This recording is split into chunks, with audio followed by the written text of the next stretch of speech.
All right, this is going to be the first video for Notes 30. I'm going to do the first couple problems dealing with the lines, and then I'll do a separate video for the last couple problems dealing with some negative exponents. All right, so up at the top, we have a reminder about all these different formulas. We've got point slope form, which is exactly what it means. You have a point and a slope. In the middle, you have what m is equal to. M is your slope formula. Then you've got slope intercept form, y equals mx plus b, because m is your slope and b is the y-intercept. And then you've got general form, which is ax plus by plus c is equal to 0. Just know for general form, the a, the b, and the c are integers. So they can be negatives or positives, they can be 0, but what they cannot be are either fractions or decimals. All right, so we're most often going to be working in point slope form and slope intercept form for writing the equations, but I have given you problems in general form to graph before. All right, so problem number 1, write the equation line that passes through these 2 points. The very end says put it in slope intercept form. So first thing we're going to do is we need to find a slope. So I'm going to take a moment here, write out the slope formula. M is equal to y1 minus y2 over x1 minus x2. Now, out of these 2 points, which one is x1, y1, which one's x2, y2? It doesn't matter. All right, just stay consistent. So if I call this x1, then that has to be y1, and then this would be x2, y2. All right, so let's do a little replacement here. Y1, I'm going to replace with 3, minus y2 is 7, all over x1 is 6 minus, now this is where it gets a little bit weird, so be careful. The minus is part of the formula. So that has to be there. And then x2 gets replaced with a negative 2. So you are going to have a double negative in there that you're just going to have to kind of deal with. All right. So let's see. If we simplify this, 3 minus 7 would be negative 4.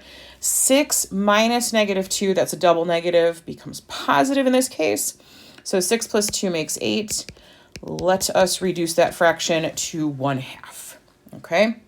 So for this particular problem, we've got a slope of negative 1/2. So I'm going to use this slope. And now I need to pick one of those 2 points to actually write the equation of the line. Which point you pick doesn't matter.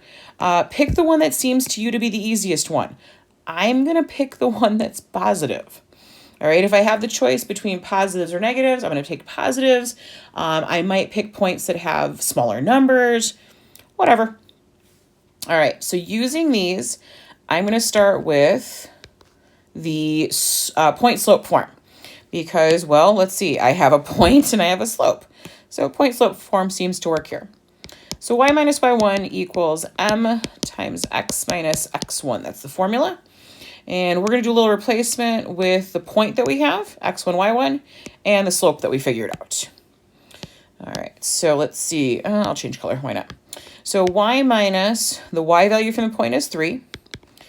Your slope is negative 1/2. Wow, that's horrible. Let's try that again. There we go, negative 1/2. Writing just a little bit too fast. And then minus the x value is 6. All right, let's go ahead and distribute this, multiply it out, do what we need to do. So y minus 3 equals negative 1/2 x. Now this is where I want to be careful because I'm going to take a negative 1/2 times a negative 6. I already know that the negative times the negative is a positive, and 1/2 times 6, well, half of 6 is 3. So I'm going to go ahead and add 3 to both sides because the very last part here, I did want the answer in slope intercept form. So if I do that, I'm running out of space here, so I'll write it off to the side. So y is equal to, okay, that's gone, negative 1/2 x plus 3 and 3 makes 6. There is the equation of the line that passes through those 2 points. If you want to check, you can put these 2 values in. So 6 goes in for x and 3 goes in for y, and make sure that the equation works. And what I mean by that is, let's say, I'll write this in a different color here. I don't know, blue sounds good. If I did 3 is equal to negative, again, I'm writing too fast. So negative 1/2, x is 6 plus 6. Well, let's see what we got here. Negative a half of 6. Well, half of 6 is 3. Let's make it negative, so negative 3. So negative 3 plus 6, yeah, that's 3. I know I'm writing in highlighter there, so it's going to disappear. And then if I did the same thing, I could, with these 2 points, so negative 2 and 7. So y goes in as 7. Negative 1/2 times negative 2 plus 6. So let's see. A negative times a negative is a positive. Half of 2 is 1. So I end up with 1 plus 6, and absolutely that equals 7. Now, you do not have to do these, but I'm showing them to you so you know that it works. You can check your answers. Okay? So that's problem number 1. Let's kind of slide down to see what number 2 has in store for us. All right. Ooh, no term for us. Write the equation line that is parallel to this line and passes through that point. And put it in slope-intercept form. So off to the side, I'm going to write a little note here about parallel lines. So parallel lines, if you remember things from geometry, parallel lines, right, 2 lines or multiple lines, they do not cross, they do not intersect, they are equidistant all the time. And the way that parallel lines are created, when you need them to be equidistant, never touch, is parallel lines have the same slopes. Okay, that is the important part for parallel lines. So when I look at this equation that I've given you, and I recognize that my slope here is 1/2, the parallel line is also going to have a slope of 1/2. Okay, so now I have my slope, right? Parallel line, same slopes, and I know I'm passing through this point. So I'm going to use point slope form. So y minus y1 equals, whoops, hold on, back it up, m times x minus x1. Put the m first. All right, so let's do a little replacement. Y minus, I'm going to pull the y value from our point, so y minus 5. The parallel slope and this original are the same, so 1/2. X minus, be super careful about your signs here, especially when you're dealing with negatives. So minus negative 4. All right, y minus 5. I'm going to distribute the 1/2, so 1/2 x. This double negative is going to become a positive, so plus, and then half of 4 makes 2. I'm going to go ahead and add 5 to both sides. Because this particular problem also still had those directions about writing, why am I putting parentheses here? Writing the answer in slope-intercept form. All right, so there is my equation, and I just want to do a quick double check. It's got the right slope. Okay, so the 1/2 x matches up with 1/2 x. And doing a quick double check in my head, and it does work to make sure it goes through that point, negative 4, 5. All right, so that's what happens if you have parallel lines. You want to grab the same slope and just use it. Okay, question number 3 is going to be the end of the video because it's the last question on equations of lines. And of course, we have another terminology piece, perpendicular. All right, so we want to be perpendicular to the line y equals 3x minus 2 and pass through the point 6, negative 3. So I'm going to make another little note, right? What's going on with perpendicular lines here? So perpendicular. If I try and talk while I'm spelling that word, it's going to come out all kinds of wrong. All right, so perpendicular lines.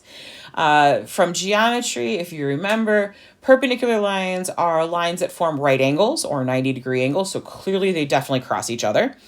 But the way that they specifically cross each other to make those 90-degree angles is perpendicular lines have opposite, so opposite reciprocal slopes. Spelling, not my strong suit. All right, so opposite reciprocal slopes. Now, what does that mean? So here's what we're going to do. We're going to talk about our original problem. Let me get my highlighter back. Our original problem has a slope right now of 3. Now, I'm pretty sure we remember that we can write that as 3 over 1, right? That makes the fraction. It's rise over run. Gives us the two-part set of directions that we need. So the slope that we need to find is an opposite reciprocal to 3 over 1. So opposite, we're going to change the sign. Our original slope here is positive, so opposite means we're going to go with negative. And reciprocal is just a big word that means flip the fraction over. So the original slope is 3 over 1, so the reciprocal is 1 over 3. Okay, so when you need to find perpendicular lines, you're going to do opposite reciprocal slopes. So we now have the new slope, the perpendicular slope, and we have this lovely point right here. So we're going to go and use our point slope form, because I keep using point slope form. So y minus y1 equals m times x minus x1. Because you guys are going to need to know these formulas, make sure that you are practicing writing them down so you get used to it, you've seen it enough times, and you will remember it. All right, we'll go with purple for this one. So y minus negative 3, be careful with your signs. Slope is negative 1/3. That 3 has some issues. All right, negative 1/3, x minus 6. Okay, so y minus a negative 3 would be y plus 3. I'm going to distribute the negative 1/3 to x, and I'm going to take negative 1/3 times negative 6. So that's positive, right? Negative times negative is a positive. Now, 1/3 means I need to multiply by 1 and divide by 3. The order that you do it doesn't matter. Now, these are small enough numbers, so if I take 6 times 1, I get 6, and then divide by 3, that would be 2. All right, finish it out. Let's subtract 3 from both sides. Y is equal to negative 1/3 x minus 1. Now, I did all this work at the end, and in all honesty, I didn't actually have to do it because there's nothing in problem number 3 that says that you had to write it in slope-intercept form. So to be honest, had you stopped here, right, where you filled in the y1, the x1, and the slope, and just left it in point slope form, that'd be okay too. I'm fine with either of those. All right, so we did a little practice in this video on finding slope, writing equations of lines, and then the new part is dealing with parallel and perpendicular. As always, if you have questions or concerns, please let me know how I can help, and we'll see you in the next one.